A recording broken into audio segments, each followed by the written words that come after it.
Brian New's story gives us a really clear picture of kind of where we stand right now, and along with that, some of the frustrations. We are graced with the presence today because we know your time is precious. Mr. Ed Serna with the Texas Workforce Commission. First, our deepest gratitude for you sitting down for a few minutes for all our viewers. We appreciate it. Ed, can you start me with a perspective picture from your side of the fence? All these people who have been calling, they can't get through. On a typical day before any of this happened, that nobody foreshadowed to the degree we see now, how many people on average take calls at the Workforce Commission daily before this? Sure. First of all, thank you for giving me the opportunity. On a typical day, we have about 350 people, plus or minus, that take calls in one of our 4 call centers. We have 4 call centers around the state, Fort Worth, San Antonio, McAllen, and El Paso. We have another couple of hundred people in those call centers that work behind the scenes to resolve any issues. We call them assignments. So if you submit a claim and there's something wrong with it, then we work an assignment to resolve that issue and get that claim processed and get the money that you need quickly. Okay, so listen, it's no secret. We have watched the system be crushed with the initial onslaught of phone calls. How many people, as of today, are answering phones now? Right now, as of today, we probably have about 600 people that are TWC employees answering phones. We've increased the number of people that are working assignments that are TWC employees from that 200 to about 600, 650, because it's as important for us to resolve those issues, to call out to resolve those issues. In addition, we've contracted with 2 outside call centers that are bringing on board about another 350 people, and we're getting ready to close a contract for a 3rd call center that will bring on board another 300 people to answer calls. What do you tell people who've experienced nothing but frustration trying to get through? At the same time, I'll be candid, a lot of people have reached out to me and say, I can't even get through online. I'm locked out online. Locked out is a term I've heard 100 times. What do you say to those people who cannot get through and they're desperate now? Absolutely.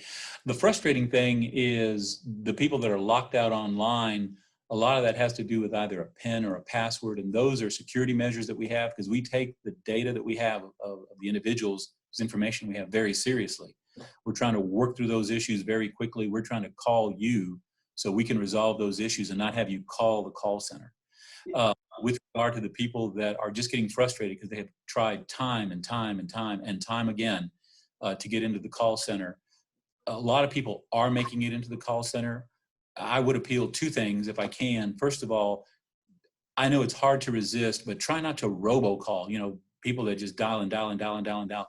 All that does is clog that system even more.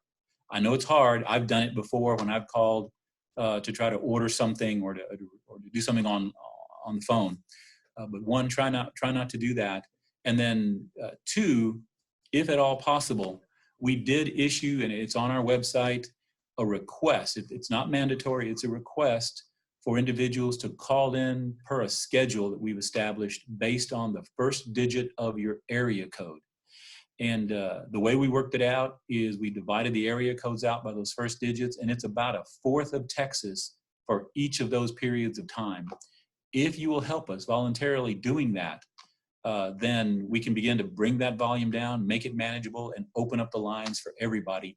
Everybody will get served, and that is voluntary. We're not making it mandatory.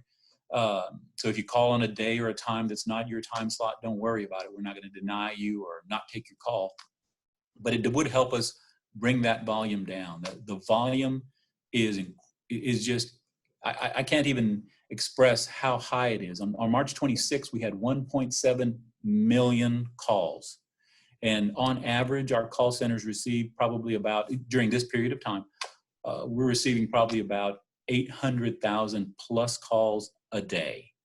And we're only seeing that volume go up, by the way. We're not seeing the volume come down because more individuals are getting added to the people that we serve. The self-employed, the independent contractors, the nonprofits. The CARES Act is going to help them, but it brings them into the system as well. And then also the oil field workers, the price of a barrel of oil is affecting them. They're needing to come into the system also. So those 2 things I would ask. Please try not to robocall too much. I know it's hard to resist that temptation, but it would help unclog the system a little bit. And then if you can, I would appeal that you maybe try to adhere to our suggested schedule of calling based on the first digit of your area code, and that schedule is on our website. Okay. I want to ask you a two-part question here. First half of it is backdating. You have said, and the Workforce Commission basically says you will backdate the benefits to when someone lost their job. Is there a burden of proof for that? You can tell us when you lost your job. Remember, employers submit wage records to us, and we're able to verify that, in fact, this is the day that you received your last wages. Okay. And if I was lucky enough, maybe in the last week or so, when will I see the benefit kick in for me? When does money arrive in my mailbox or in my account? It'll arrive either, it'll be direct deposited into your account, or you'll receive a debit card from us in the mail. And that's probably within 14 to 21 days of when everything is finalized. And the only delay on that is there's about an 8+ day window where the clearinghouse has to go through its normal processes, because we use a national clearinghouse, the Federal Reserve and all. There's some banking requirements, but on average 14 to 21 days, and you'll see the funds. We will catch you up from the date that you became eligible. So let's say, and let me jump in there. Will you catch the people up in one single payment, one single check? Because I've had that question as well. Or will that be spread out? No, sir. The first payment that you get from us will catch you up for everything in the past. So if you struggled for 2 weeks to get in, 3 weeks to get in, and you finally get in, that first payment will include that period of time. And then after that, it becomes the regular schedule. And one other question specifically on dollars. The federal stimulus package says an extra $600 in unemployment benefits kicks in, and I think it's this week. Yes, sir. So will we see that money through the Workforce Commission, or does that come completely separate from the Fed? No, sir. Several things about that I'd like to point out. First, it comes through the Workforce Commission. And that is both for individuals receiving regular unemployment insurance benefits, as well as the individuals receiving pandemic unemployment assistance. And the difference between the two is the first group are regular employees. The second group are self-employed, contract employees, and nonprofit employees who traditionally don't come into the system. They are now in the system, and we'll assist them. The $600 is automatic. It comes through us. You don't have to do anything about it. You don't have to call us back. Let's say you're already receiving benefits, or you've already been told you're going to receive X benefits. You don't need to call us back.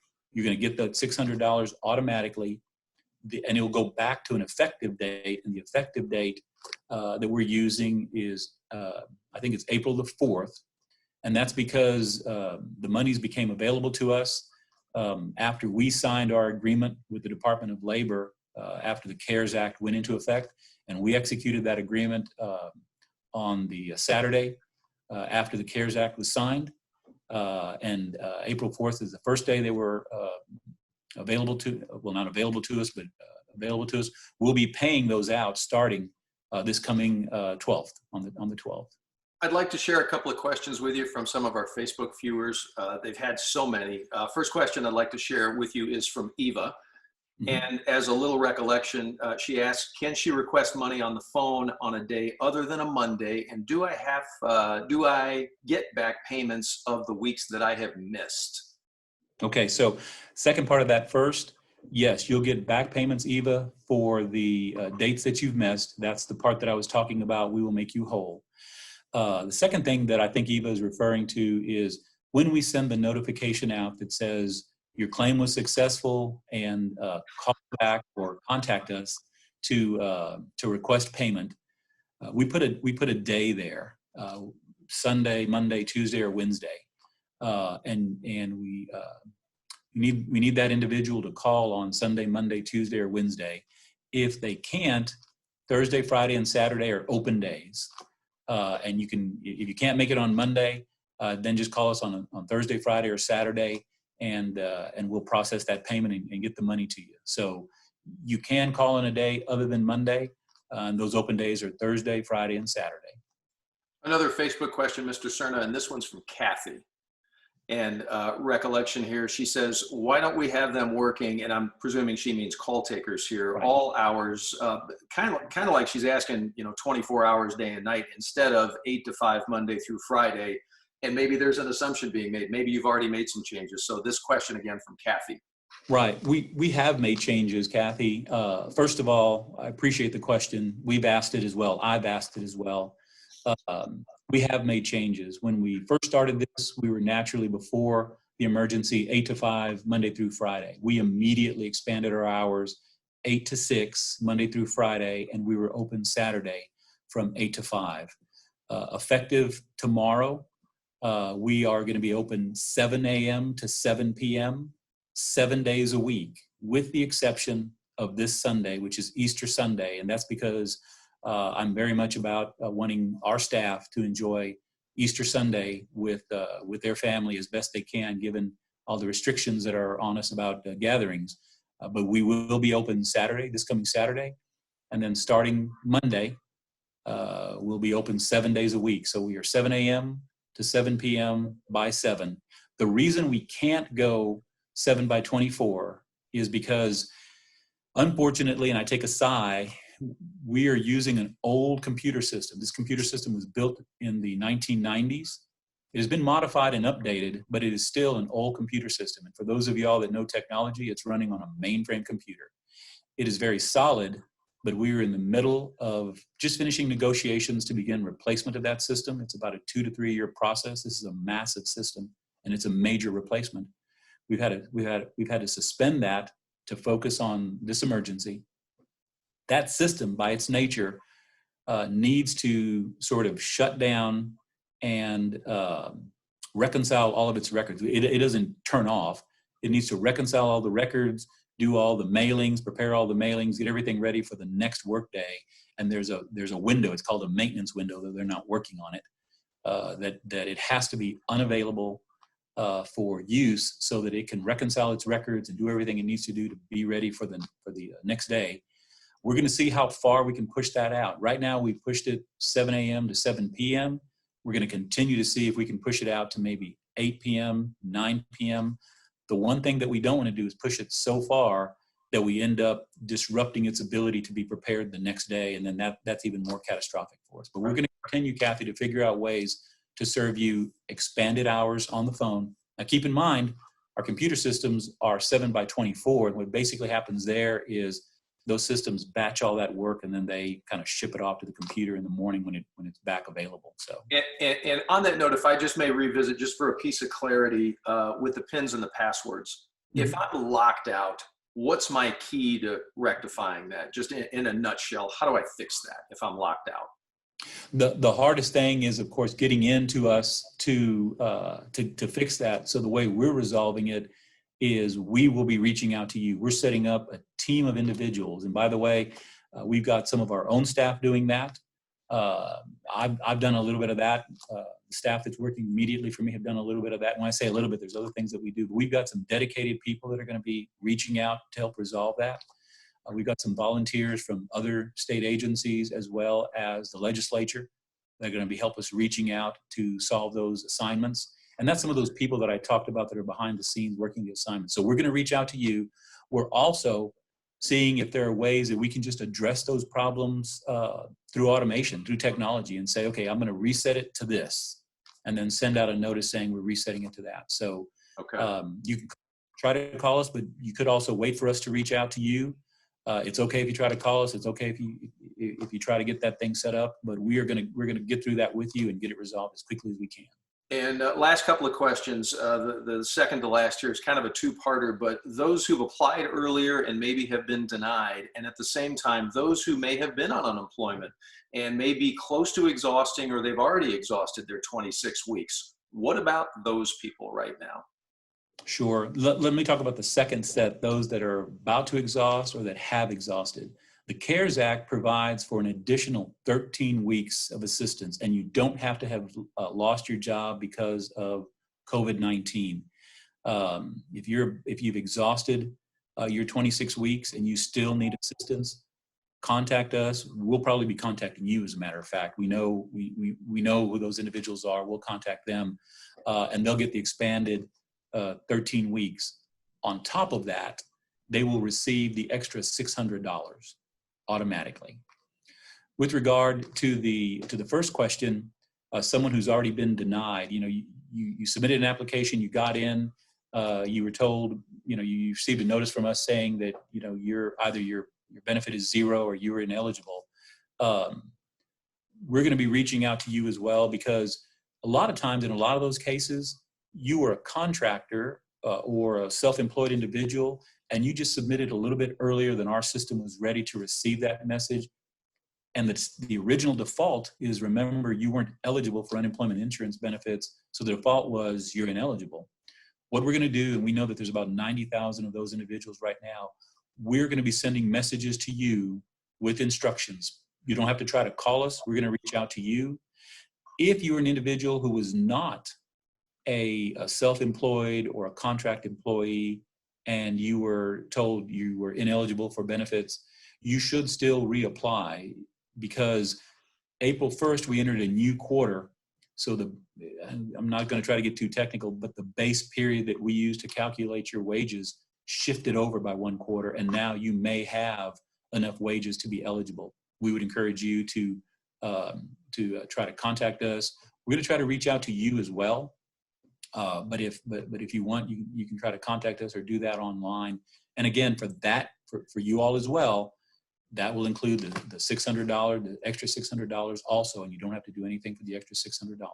And realizing how far behind the curve in terms of manpower, when you talk about TWC, we'll be reaching out to you. So those people who are waiting on a phone call, are we talking about days? Are we talking in reality about weeks or even longer? Any guidance on that? Yes, sir, absolutely. We're throughout this, I know it may not seem like it to your viewers, but throughout this entire time, we're not talking weeks, we're not talking months. All our actions, we have been talking days and hours. And I'll give you some examples.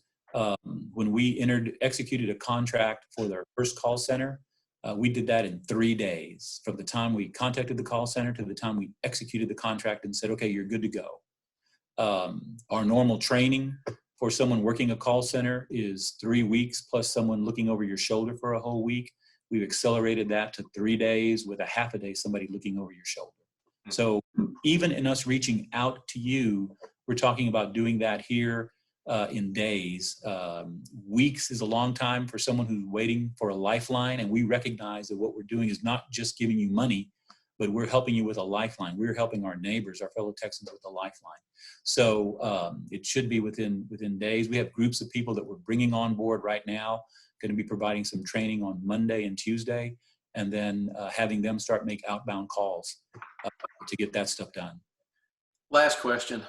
Are you keeping any kind of diary on your desk about the unprecedented lessons that are being learned by the Workforce Commission, by yourself in all of this? Yes, sir. Absolutely. It sounds kind of like maybe an odd thing to do. I'm glad you asked it, but I am personally. We've handled other disasters before. Hurricane Rita, Hurricane Harvey, the Great Recession of the early 2000s, even 9/11. Our previous highest number of claims filed in a single day was after Hurricane Harvey, 60,000 claims. So far, in the past 25 days, we have gotten near processing 1 million claims. And in that period of time, we've already started issuing out checks, and we've issued out probably about close to $250 million in checks. And if I could show you the line graph that I've seen, when you look at it, it looks like an EKG starting in 2000. And then all of a sudden you get to March and that line goes just straight up with no bend in it, no curve. It just goes straight up and continues to go straight up. So lessons learned? Yes, sir, absolutely. One lesson that we'll probably look to change anyway is we were already going to be replacing our system. We know now what things to make sure the new system has. It was already going to be cloud-based. It was already going to be have all the normal, I say normal, the expected automation improvements, but there are other kind of bulletproof things we want to make available to that. We added a chat bot. Again, talking about days, we had Accenture work with us. They developed a chat bot for us in 3 days. We tested it. We had a soft launch of the chat bot, but here's a lesson learned for us and everybody else. We had a soft launch of that chat bot on Monday a week ago. And by soft launch, I mean we didn't tell anybody it was there. It was just at the bottom of our webpage all of a sudden. They built it to what they thought were pretty rigorous standards. Previous private sector client of theirs, a large national telecommunications firm, had a high day of 16,000 communications.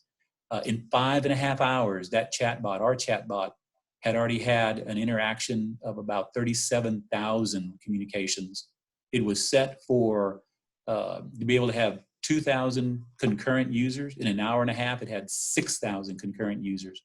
They had to pull it down, completely rebuild it over Tuesday of last week, and it came back up Wednesday, stronger, better, and is so far, since then, has served probably about 400,000, well, about 200,000 individuals with about 400,000 questions and inquiries. And we continue to add information there. So a lesson learned for us is overthink what we need. It's difficult in state government to have excess resources sitting available. You know, we can't just have a call center that we're not using. People question that expensive money, but we can have plans in place. We can have sources that we know we can immediately go to, and we are planning that. There's a little, I've got a little running tab, so to speak, of things that we need to remember to do or prepare for next time. Our plans to handle natural disasters have been very successful, but nobody, including us, saw the magnitude, the intensity, and the speed of this emergency. Grocery stores didn't. They ran out of canned goods, toilet paper. Suppliers to those grocery stores didn't. Hospitals didn't, with the face mask and the ventilators and the PPE, and we certainly didn't either. It just came on us so fast and so rapidly. Plus, it is continual. It's like, I heard somebody say, it's like having a hurricane that affects the entire state, and that it continues. It hasn't turned into a tropical depression and moved on. It is just hovering over the state. Yeah. Mr. Serna, I know that our viewers appreciate not only your time sitting down, because we know you're busy, but your candor and answering some pretty forthright questions. What would your message be to those who just haven't gotten through, to those who are struggling to hang on right now? We will help you. We are not going to forget you. We are not giving up. We don't know where the end of all this is at, but we are dedicated to the end and past that. If you will continue to work with us, continue to not give up hope on your Texas Workforce Commission. Working together as Texans, we are serving you, and I think with you helping us through your patience, through your perseverance, that we will collectively get to the end of this, but we will assist you. We will not forget anybody or anybody's help. We know what we're doing is very important. And that what you need from us is very important, and we're all dedicated to serving you and getting you the help you need.